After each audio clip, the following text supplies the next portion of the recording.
রাজ্যের government sponsor এবং government aided স্কুলের শিক্ষক শিক্ষিকা শিক্ষাকর্মীদেরকে ওয়েস্ট বেঙ্গল হেলথ স্কিমের অধীনে আনার দাবি প্রত্যাখ্যান করল রাজ্য শিক্ষা দপ্তর। শিক্ষানুরাগী ঐক্য মঞ্চের পক্ষ থেকে কলকাতা হাইকোর্টে একটি রিট পিটিশন দাখিল করা হয়েছিল এবং তার প্রেক্ষিতে কলকাতা হাইকোর্টের মাননীয় বিচারপতি অমৃতা সিনহা 10ই নভেম্বর 2025 তারিখে রাজ্যের শিক্ষা দপ্তরকে বিষয়টি খতিয়ে দেখার জন্য 4 সপ্তাহের মধ্যে রিপোর্ট বার করার নির্দেশ দিয়েছিলেন। কলকাতা হাইকোর্টে সেই রিট পিটিশন 22-655/2025-এর প্রেক্ষিতে গত 18ই মার্চ প্রকাশিত যে রিজেন্ট অর্ডার, সেই রিজেন্ট অর্ডারে শিক্ষক শিক্ষিকা শিক্ষাকর্মীদেরকে ডব্লিউবি হেলথ স্কিমে আনার যে দাবি তা সম্পূর্ণ নাকচ করে দিল রাজ্যের স্কুল শিক্ষা দপ্তর। 5 পাতার যে রিজেন্ট অর্ডার সেটি আমি আপনাদের এখন দেখাচ্ছি। প্রথম দিকে দেখুন, মধ্যশিক্ষা পর্ষদ বা প্রাথমিক শিক্ষকদের ক্ষেত্রে ডিপিএসসিগুলোর এখানে যে রুল সেগুলো এখানে বলা হয়েছে যে তারা প্রাথমিক শিক্ষকরা ডিপিএসসি দ্বারা নিয়োগপ্রাপ্ত হন আর মাধ্যমিক শিক্ষকরা পশ্চিমবঙ্গ মধ্যশিক্ষা পর্ষদ দ্বারা নিয়োগপ্রাপ্ত হন, এবং এখানে যে তাদের যে ধরন তারা সব আইন কারণের দ্বারা এখানে তৈরি হয়েছে সেগুলো এখানে বলা হয়েছে।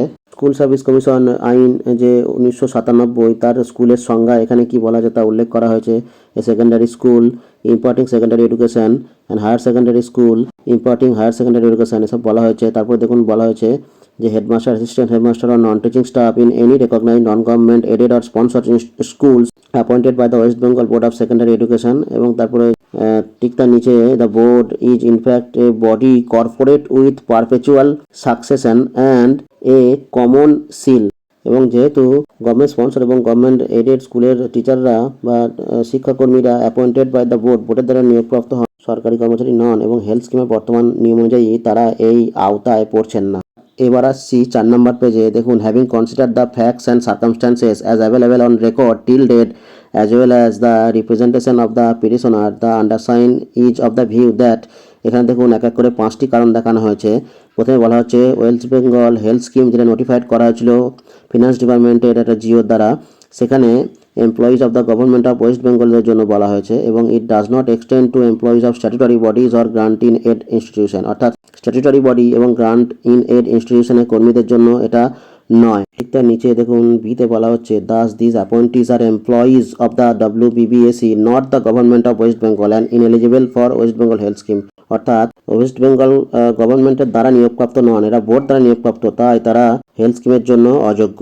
প্রাথমিক শিক্ষকদের ক্ষেত্রে বলা হচ্ছে তারা স্ট্যাটুটরি বডিজ অর্থাৎ রেসপেক্টিভ কাউন্সিলের তারা এমপ্লয়ি, তারা সরাসরি পশ্চিমবঙ্গ সরকারের কর্মচারী নয়।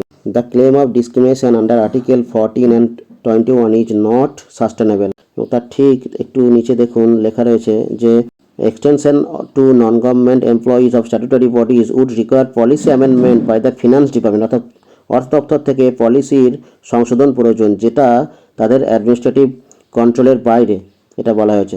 তার ঠিক নিচে the prayer of the petitioner is hereby rejected, অর্থাৎ যে আবেদন সেটা প্রত্যাখ্যান করা হলো, এবং health scheme can not be extended to headmaster, assistant teachers, non-teaching staffs of recognized aided or sponsored secondary, higher secondary schools or primary school under DPSC, অর্থাৎ মোদ্দা কথা হলো সমস্ত প্রাথমিক এবং মাধ্যমিক বা উচ্চ মাধ্যমিক স্কুলের শিক্ষকরা সরকারি কর্মচারী নন, তাই তারা এই ওয়েস্ট বেঙ্গল হেলথ স্কিমের আওতায় পড়বেন না, অর্থাৎ তারা এই সুবিধা পাবেন না। এই অর্ডারের পরিপ্রেক্ষিতে যে মূল মামলাকারী সংগঠন শিক্ষানুরাগী ঐক্য মঞ্চের সাধারণ সম্পাদক কিঙ্কর অধিকারী কি প্রতিক্রিয়া দিয়েছেন শুনুন। আপনারা জানেন ওয়েস্ট বেঙ্গল হেলথ স্কিম নিয়ে আমরা শিক্ষানুরাগী ঐক্য মঞ্চের পক্ষ থেকে হাইকোর্টে মামলা করেছিলাম।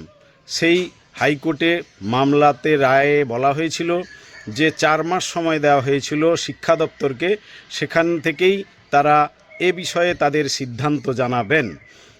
আজ সেই শিক্ষা দপ্তরের পক্ষ থেকে আমাদের চিঠি দিয়ে তাদের সিদ্ধান্ত জানানো হয়েছে। সেখানে বলা হয়েছে যে শিক্ষকদের কোনোভাবেই এই ওয়েস্ট বেঙ্গল হেলথ স্কিমের অধীনে আনা যাবে না। তারা যুক্তি হিসাবে দেখিয়েছে যে শিক্ষকরা তারা বা শিক্ষাকর্মীরা তারা এই রাজ্য সরকারি কর্মচারী নয়, তারা গ্র্যান্টিন এডের মধ্য দিয়ে, অর্থাৎ এরা স্পন্সর্ড এডেড সরাসরি সরকারি কর্মচারী নয়, তার ফলে তাদের এই স্কিমে আনা হবে না।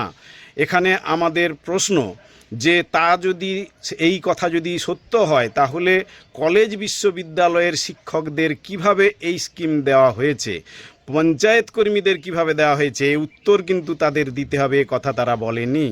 তারা বলেছে যে এই সরকারি কর্মচারীদের যে কথাটা বলা হয়েছে বলেছে তার ভিত্তিতে আমাদের এখানে প্রশ্ন যে রাইট টু এডুকেশন অ্যাক্টে পরিষ্কার উল্লেখ রয়েছে শিক্ষকদের ক্ষেত্রে কোনো ডিসক্রিমিনেশন করা যাবে না, বৈষম্য করা যাবে না।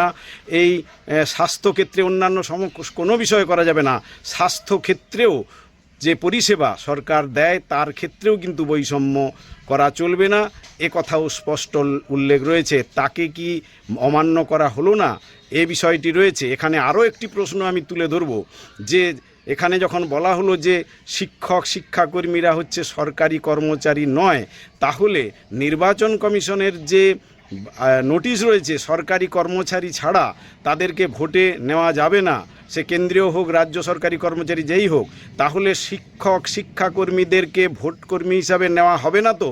সে বিষয়ে কিন্তু আমাদের প্রশ্ন রইল। তা যদি হয় তাহলে ভোটকর্মী হিসাবে শিক্ষাকর্মী কেউ কিন্তু যেতে পারে না।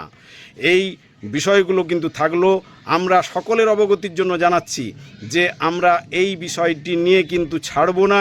শিক্ষা দপ্তরের এই যে তারা উত্তরটা দিয়েছে সেটাই কিন্তু আমাদের কাছে অস্ত্র, সেই অস্ত্র দিয়েই তাদেরকে আমরা ঘায়েল করব। এ বিষয় নিয়ে আমরা অতি দ্রুত আবার কিন্তু মামলায় যাচ্ছি হাইকোর্টে। এই তাদের যে উত্তর, এই উত্তরের পরিপ্রেক্ষিতে তারা বলছে এ ব্যাপারে অর্থ দপ্তর সিদ্ধান্ত নিতে পারে, এবার পলিসি পরিবর্তন করলেই একমাত্র সম্ভব। যদি তাই হয় তাহলে পলিসি পরিবর্তন তারা করুক। পলিসি পরিবর্তন করলেই যদি সম্ভব হয় তাহলে তো রাস্তা তো রয়েছে, তারাই তো বলে দিচ্ছে, তাহলে সে জায়গাটা তারা কেন করছে না, এ বিষয়টাও কিন্তু আমরা প্রশ্ন হিসাবে তুলে ধরছি।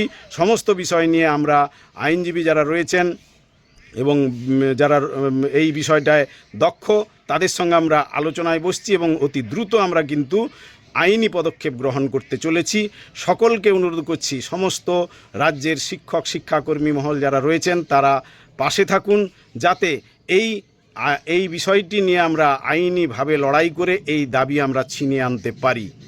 নমস্কার, আমি কিঙ্কর অধিকারী, সাধারণ সম্পাদক, শিক্ষানুরাগী ঐক্যমঞ্চ।